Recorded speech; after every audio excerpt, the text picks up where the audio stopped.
अस्सलामुअलैकुम। कैसे हैं आप सब? उम्मीद करती हूँ अच्छे होंगे और खुश होंगे।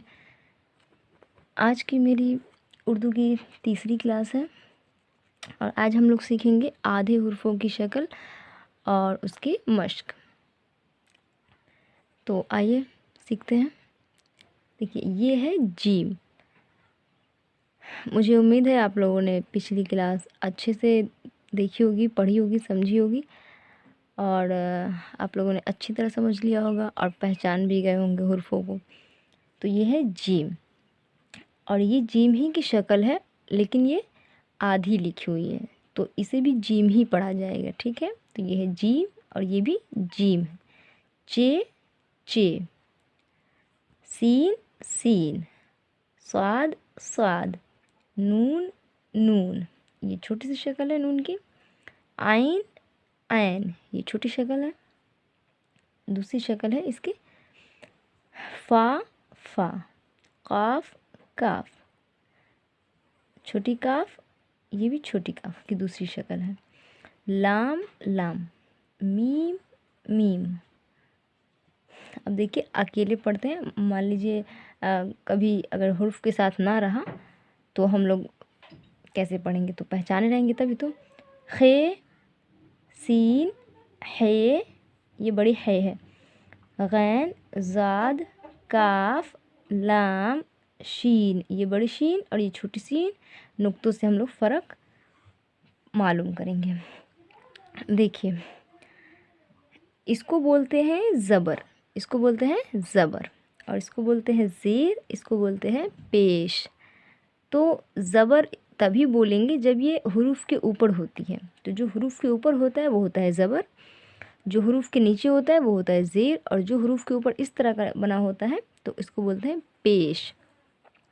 उर्दू में ज़बर ज़ेर नहीं होता है। उर्दू में ज़बर ज़ेर नहीं लिखा होता है, लेकिन लगाकर पढ़ना होता है। ठीक है, अब देखिए ये जो आपको जीम दिख रहा है, ये है ना जीम की दूसरी शक्ल है आधी। यहाँ से इसमें बे को जोड़ दिया गया है, तो ज़बर लगा कर पढ़ेंगे जीम बे, यहाँ पर लगाया जाएगा ज़बर, तो जीम बे ज़बर हो जाएगा जब।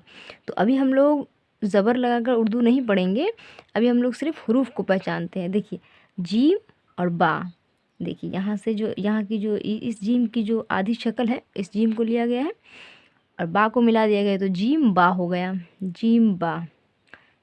चे चे पे, इस तरह भी पढ़ सकते हैं।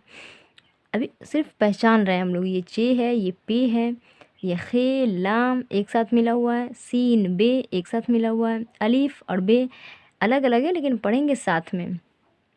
जिस तरह से ऐसे अलिफ बे ज़बर अब, तो डायरेक्ट पढ़ेंगे अब, लेकिन अभी हम लोग हुरूफ को पहचान रहे हैं तो अभी नहीं पढ़ेंगे।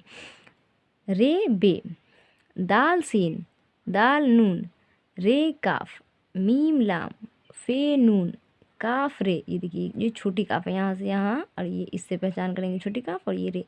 सीन नून, नून लाम, रे हे, देखिए यहाँ ज़बर हम लगा दिए हैं ताकि कोई कोई बात हम आपको समझा सके। रे हे ज़बर राह, इस तरह से पढ़ा जाएगा, लेकिन अभी हम नहीं पढ़ रहे हैं, अभी हम सिर्फ हुरूफ को पहचान रहे हैं। ठीक है, रे बे, मीम ते, चे लाम, काफ बे। अगर हम लेकिन अगर इसको पढ़ेंगे तो कैसे पढ़ेंगे, तो उनको शुरू में इस तरह से समझाया जाएगा कि जीम के ऊपर ज़बर ला के पढ़ेंगे, जीम बे ज़बर जब, और डायरेक्ट हो जाएगा जब। चे पे पेस चुप, तो ये डायरेक्ट पढ़ा जाएगा चुप। खे लाम ज़ेर खिल, सीन बे ज़बर सब, अलिफ बे ज़बर अब, रे बे ज़बर रब। तो इस तरह से उर्दू पढ़ा जाएगा। तो हम लोग अगली वीडियो में सीखेंगे उर्दू, लेकिन अभी कुछ दिन क्लास ऐसे ही चलेगी, हुर्फ़ों की मश्क चलेगी, हुर्फ़ों को पहचाना जाएगा और हुर्फ़ों की बहुत सारी शक्लें होती हैं, उन सब को पहचानेंगे और अच्छी तरह से हम लोग अच्छी तरह से सारे हुर्फ़ों को पहचान जाएंगे, उसके बाद से उर्दू सीखेंगे। तो अभी ये मैंने थोड़ा सा बता दिया है कि इस तरह से अभी इस तरह से मतलब पढ़ना है, और हुरूफ को पहचानना है तो बोलेंगे जीम बा, और उर्दू पढ़ेंगे तो बोलेंगे जब। चे पे, ये हुर्फ़ों की पहचान हो रही है, और पढ़ेंगे इसको तो चुप, इस तरह से पढ़ेंगे। तो चूँकि अभी हम लोग हुर्फ़ों की पहचान कर रहे हैं, तो कुछ दिन हमारी क्लास ऐसी इसी की चलेगी, हुर्फ़ों की पहचान की चलेगी। और हुर्फ़ों की आधी शक्लें होती हैं, कई तरह की शक्लें होती हैं, उन सबको हम लोग अच्छी तरह से पहचान पाएंगे, तभी हम लोग अच्छी तरह से उर्दू सीख पाएंगे। तो आज रहने देते हैं इतना ही, और इसी को आप लोग अच्छी तरह से याद कीजिए, अच्छी तरह से पढ़िए, समझिए, और अगला सबक हम लोग अगली वीडियो में देखेंगे। तब तक के लिए इतना ही रहने देते हैं। अल्लाह हाफिज़।